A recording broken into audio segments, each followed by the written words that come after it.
சொல்கிறோம், நம்ம பட்ட கஷ்டம் குழந்தைங்க படக்கூடாது. ராஜா மாதிரி வளர்க்குறோம் நம்ம குழந்தைங்கள. எந்த கஷ்டத்தையும் சொல்கிறதில்ல. நான் பட்ட கஷ்டம் என் குழந்தை ராஜா மாதிரி வளர்க்கணும். ராஜா மாதிரி வளர்த்தோன்னா ராணி வந்தோன்னு ஓடிடுறான். அந்த ராஜாவுக்கு வேண்டிய வரலாறு நம்ம சொல்லி கொடுக்கணும்.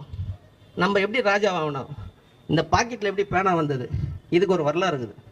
என் பாட்டை முப்பாட்டங்கிட்ட இந்த பேனா இருந்ததா, வரலாறே கிடையாது.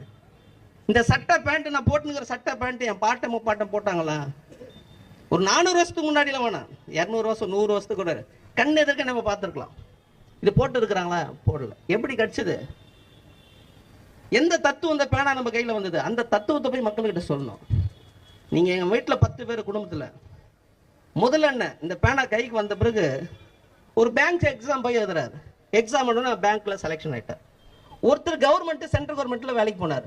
10 பேர் சோறு போட முடிஞ்சது.